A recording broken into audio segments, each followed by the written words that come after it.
নমস্কাৰ বন্ধু বান্ধৱীসকল, সপোন সাগৰলৈ স্বাগতম জনাইছোঁ আপোনালোকক। আজি মই আপোনালোকৰ ওচৰত আলোচনা কৰিবলৈ ওলাইছোঁ সপোনত বৰষুণ দেখাটো কিহৰ সংকেত হয় বাৰু।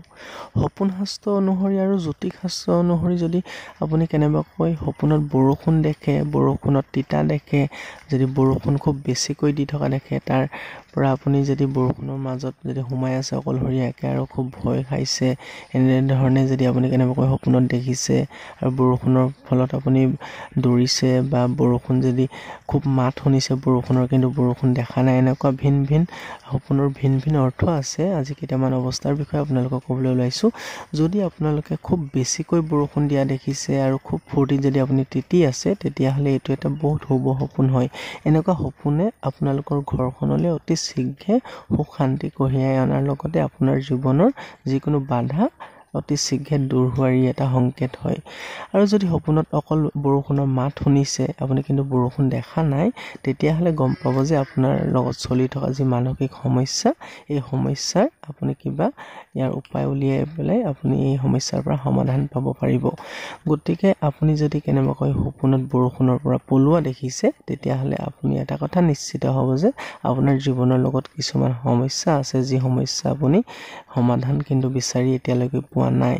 আপুনি নিজে অনুভৱ কৰিব যে আপুনি কি সমস্যাত পৰি আছে বা কি কথাত আপুনি এতিয়ালৈকে সেই সমাধান উলিয়াব পৰা নাই বা কি কথাৰ আপুনি এতিয়ালৈকে উত্তৰ উলিয়াব পৰা নাই বা কি কৰ্ম আপুনি যদি কৰিব বিচাৰিছে যদি কৰিব পৰা নাই। কিন্তু আপুনি যদি বৰষুণৰ অকল মাত শুনি আছে, তেতিয়াহ'লে আপুনি সেই কথাত নিজে আপুনি চেষ্টা কৰিব যে কি কথাৰ পৰা আপুনি অশান্তি পাই আছে বা কি কথাৰ ফলত আপুনি মানসিকভাৱে সমস্যাত ভুগি আছে। সেই কথাৰ সেই সময়ত যদি আপুনি চিন্তা কৰে, তেতিয়াহ'লে সেই সমস্যা আপুনি সমাধান পাব পাৰিব।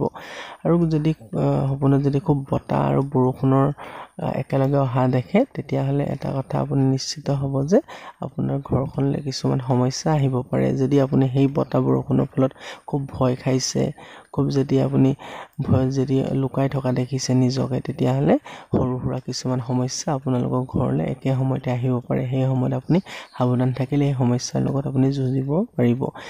আৰু যদি সপোন শাস্ত্ৰ অনুসৰি যদি আপুনি খুব যদি বৰষুণৰ ডাঙৰ ডাঙৰ টোপাল বা লগতে যদি শিল বৰষুণ দিয়া দেখে, তেতিয়াহ'লে গম পাব যে আপোনালোকৰ কিছুমান সমস্যা এনেধৰণে হ'ব পাৰে, যি সমস্যা আপুনি কিন্তু অকণ কষ্ট কৰিব লাগিব যে তাৰ সেই সমস্যাৰ সমাধান বিচাৰিবলৈ, বা হয়তো আপোনালোকৰ টকা পইচাৰো কিছু ক্ষেত্ৰত লোকচান হ'ব পাৰে বা কৰ্মত লোকচান হ'ব পাৰে বা আপোনাৰ ব্যৱসায় বাণিজ্যত কিন্তু লোকচান হ'ব পাৰে বা খেতিপথাৰৰ লগত জড়িত কিছুমান ব্যক্তিৰ আৰ্থিকভাৱে লোকচানৰ ফলত পৰিব পাৰে।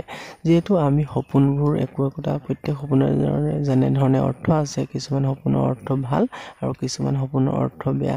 যিটো সপোন আমি দেখোঁ সেই সপোনৰ কিন্তু আহিবলগীয়া দিনকেইটাত ইয়াৰ প্ৰভাৱ অতি শীঘ্ৰে পৰে। কিছুমান সপোনৰ অৰ্থ দেৰিকৈ আমি বিচাৰি পাওঁ আৰু কিছুমান সপোনৰ যি ফল, এই ফলবোৰ অতি শীঘ্ৰে দেখিবলৈ পোৱা যায়। যিবোৰ সপোন আমি কোনো চিন্তা চৰ্চা নকৰাকৈ গভীৰ নিন্দাত দেখোঁ আৰু সেই সপোন যদি আমি ৰাতিপুৱালৈকে মনত থাকে, কিন্তু সেইবোৰ সপোনৰ ফল 100% পোৱা যায়। গতিকে সপোনত বৰষুণ দেখাটো কিছু কিছু ক্ষেত্ৰত ভাল আৰু কিছু ক্ষেত্ৰত বেয়া। গতিকে আপোনালোকে কি ক্ষেত্ৰত কেনেধৰণে বৰষুণ দেখিছে মোক কমেণ্ট কৰি জনাব পাৰে।